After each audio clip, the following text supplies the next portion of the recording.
Edgar said to the interviewer he was convinced that the thing out there wasn't a vault at Yeah, all. I know what he thought. Dr. Edgars didn't think it was designed to keep things out. I know what he thought thought. it was designed to keep something in. Do you even understand the difficulty trying to keep a base like Fathom at the bottom of the ocean from killing everyone in it on a daily basis? Oh my god. Everyone hold on to something! I think whatever is on the other side of that door out there, it's not friendly. I think it's trying to get out. That, my friend, is a dire combination. That's a bad sign. Get under the door!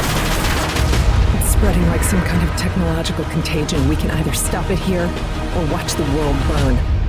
Fathom, the first season of Derelict. Listen wherever you get your podcasts, or learn more at derelictpodcast.com.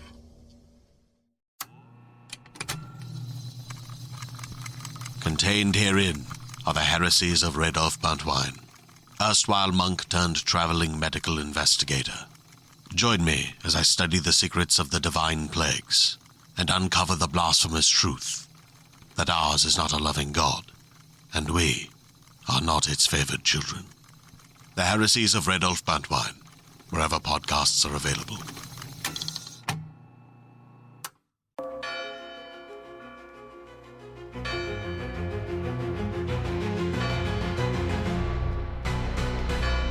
The clock strikes. The 11th hour approaches. Nightmares awaken. And the horror begins.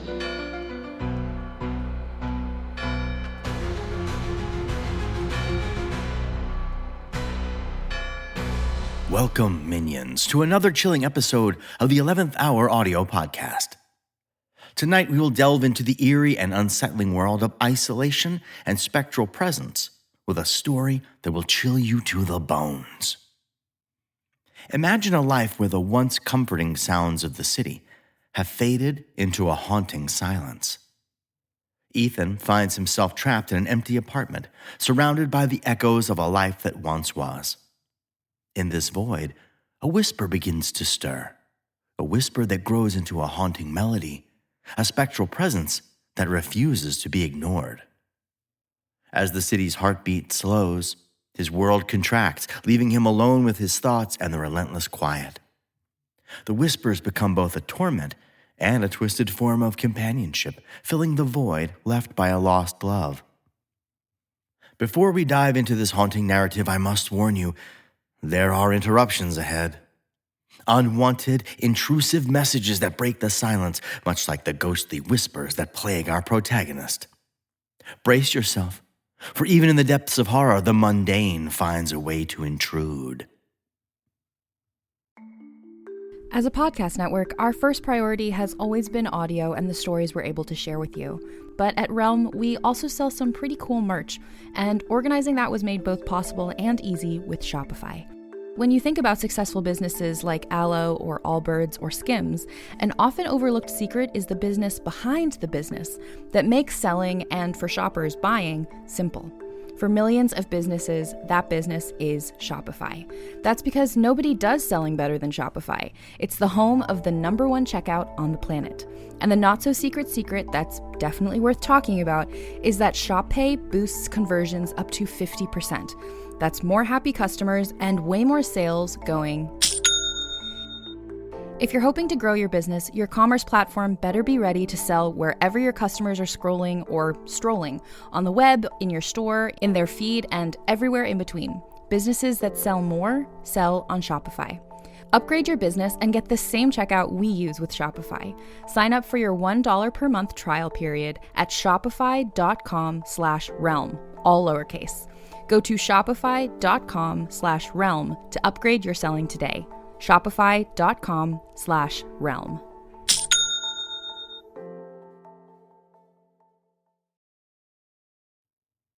Did you hear that? The ads. I think they're gone now, but their presence lingers, much like the spectral whispers in our story. Thank you for enduring that unsettling interruption. Now, turn down the lights, put on your headphones, and let the whispers guide you through this chilling tale. This is Spoken. Spoken by Matthew Boudreau. Music by Dane Russell Leonardson. Noise used to be my enemy. Closing door, footsteps from the room overhead, the general murmur of cars outside in the alleys of apartments with too thin walls. I'd open up a microphone, ready to deliver a take. Check your levels. Good. Script is marked. Water is at the ready. Voice? Yes. Ready. And recording in 3, 2. The hell is that noise? Other days she'd return home in the middle of my workday, her entrance marked by the sharp sound of the door slamming shut. Her laughter would echo through the halls. Now, the city's heartbeat is slowed, its once vibrant thrumming now a whisper against my consciousness. I stand at the window of my apartment, a silent observer to streets emptied of their song.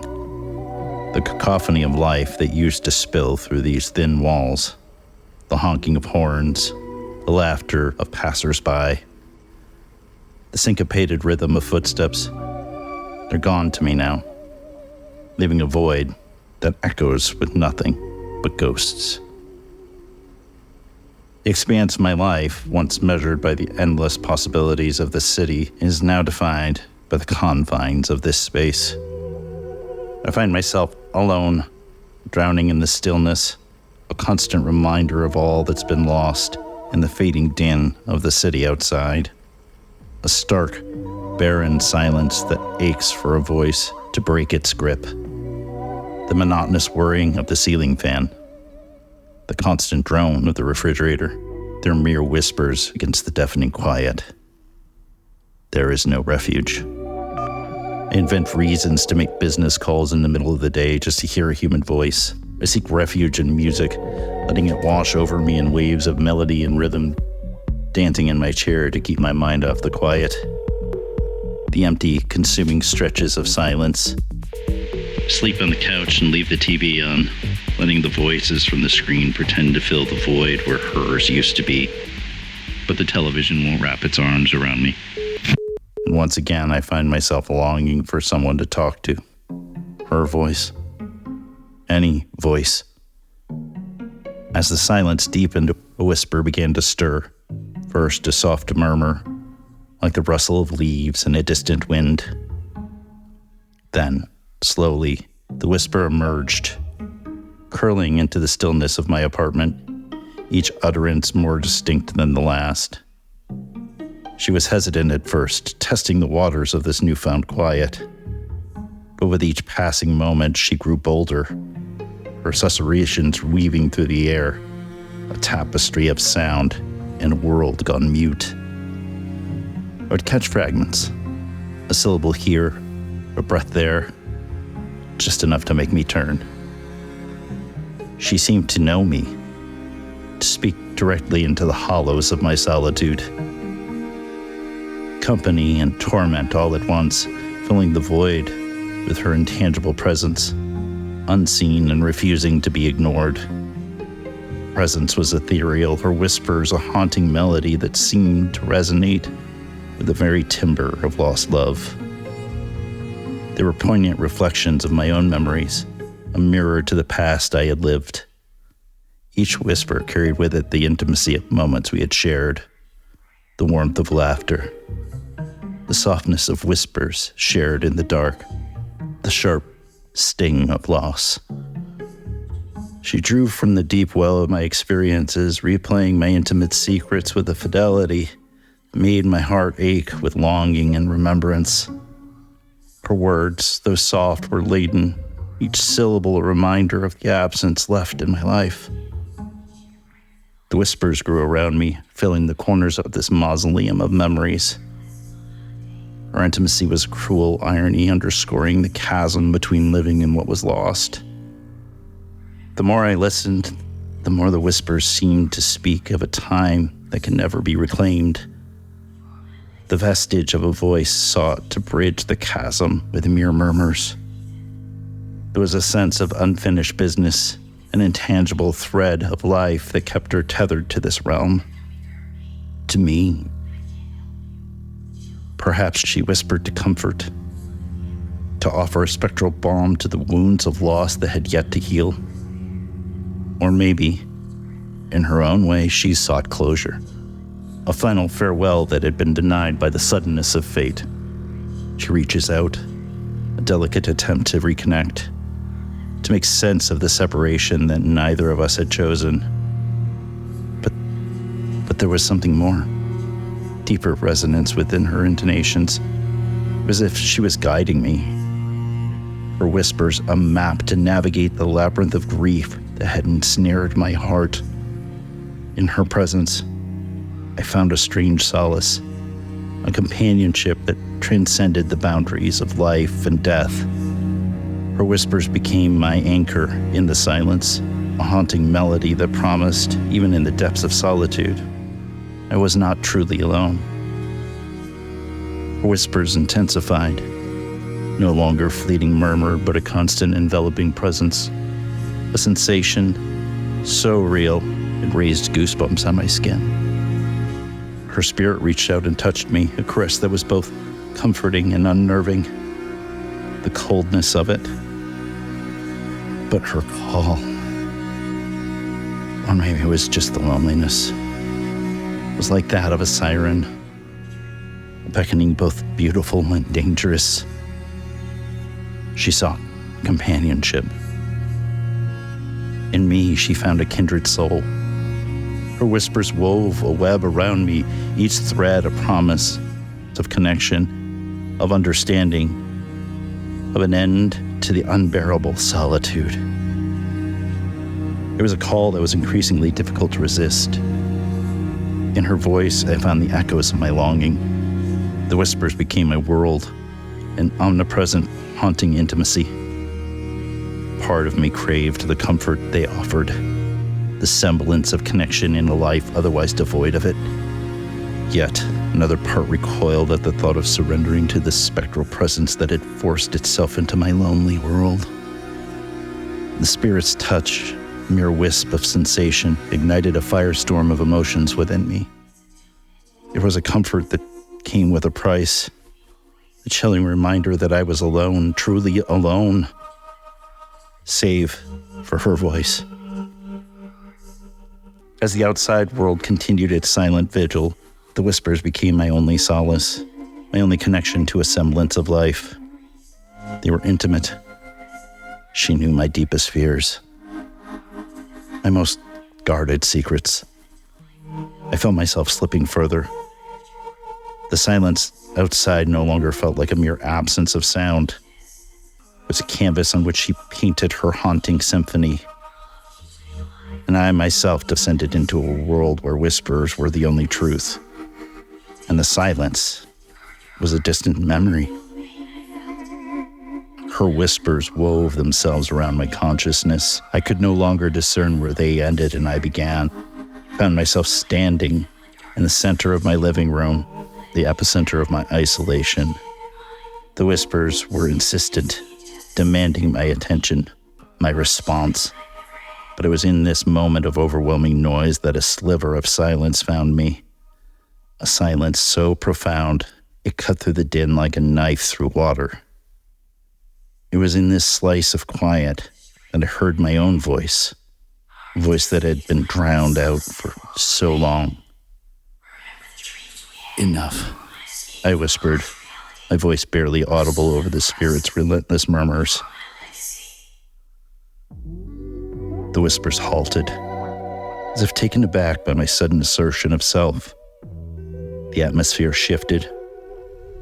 The whispers that had once been a constant companion now twisted into a tempest of discontent. The temperature dropped.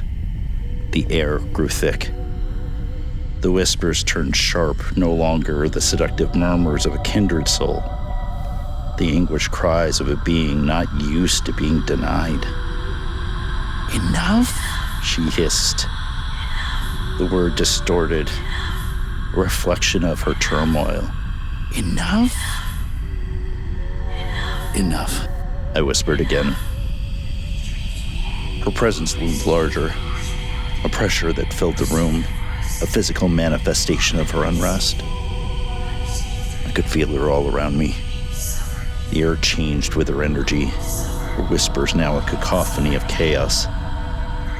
And suddenly, the whispers ceased.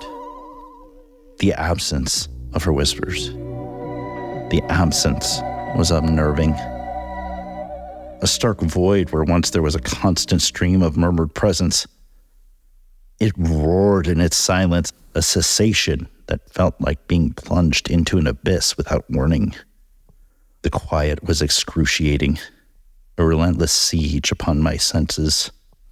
Her whispers were once the soundtrack to my every moment. Now stripped of them, I felt naked, a raw nerve exposed to a cold air of solitude. The silence taunted me, a cruel reminder of the isolation I had tried so desperately to fill. My mind raced to fill the vacuum, conjuring phantoms of sound, echoes of her voice that were mere figments of my desperation. I was tortured by anticipation, a perpetual waiting for a sound that stubbornly refused to materialize. I yearned for the whispers to return, for the familiar chaos, for the semblance of companionship they provided. Sometimes the absence of sound can scream louder than the most cacophonous din. She was holding her breath, waiting for my decision. I sat there in the dim light of my apartment, the shadows playing across the wall like specters of the day's end. In the tempest of her whispers, I had found a paradoxical silence. Silence is void, a nothingness that stretches endlessly, a reminder of my isolation, of her abandonment. It was in the void that his fears and insecurities echoed the loudest, where the specter of loneliness loomed over him, an unyielding sentinel. Her chaos, as tumultuous as it was, brought with it a presence. It was a maelstrom, yes, but it was alive, vibrant with the energy of a being that refused to be ignored. To be enveloped in her chaos is to feel alive, to feel the stirrings of companionship in a life that had grown too quiet. I close my eyes. I take a deep breath and let it out slowly, feeling the weight of my loneliness like a physical presence in the room. I accept you. The words felt like a key turning in a lock. And with my acceptance, the whispers returned, a comforting murmur that wrapped around me like a warm blanket. The whispers now held no fear for me. I surrendered to the chaos and found my peace within it.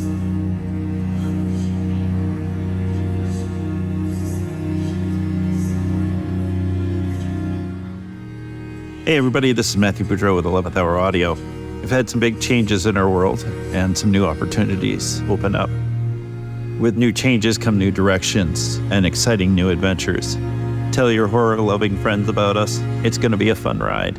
Thank you for joining us.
Welcome to the small town of Chinook, where faith runs deep and secrets run deeper. In this new thriller, religion and crime collide when a gruesome murder rocks the isolated Montana community. Everyone is quick to point their fingers at a drug-addicted teenager, but local deputy Ruth Vogel isn't convinced. She suspects connections to a powerful religious group. Enter federal agent V.B. Lauro, who has been investigating a local church for possible criminal activity. The pair form an unlikely partnership to catch the killer, unearthing secrets that leave Ruth torn between her duty to the law, her religious convictions, and her very own family. But something more sinister than murder is afoot, and someone is watching Ruth. Chinook, starring Kelly Marie Tran and Sanaa Lathan. Listen to Chinook wherever you get your podcasts. Hi, I'm Jennifer, a co-founder of the Go Kid Go Network. At Go Kid Go, putting kids first is at the heart of every show that we produce. That's why we're so excited to introduce a brand new show to our network called The Search for the Silver Lining, a fantasy adventure series about a spirited young girl named Isla who time travels to the mythical land of Camelot. During her journey, Isla meets new friends, including King Arthur and his Knights of the Round Table, and learns valuable life lessons with every quest, sword fight, and dragon ride. Positive and uplifting stories remind us all about the importance of kindness, friendship, honesty, and positivity. Join me and an all-star cast of actors including Liam Neeson, Emily Blunt, Kristen Bell, Chris Hemsworth, among many others, in welcoming the Search for the Silver Lining podcast to the Go Kid Go Network by listening today. Look for the Search for the Silver Lining on Spotify, Apple, or wherever you get your podcasts.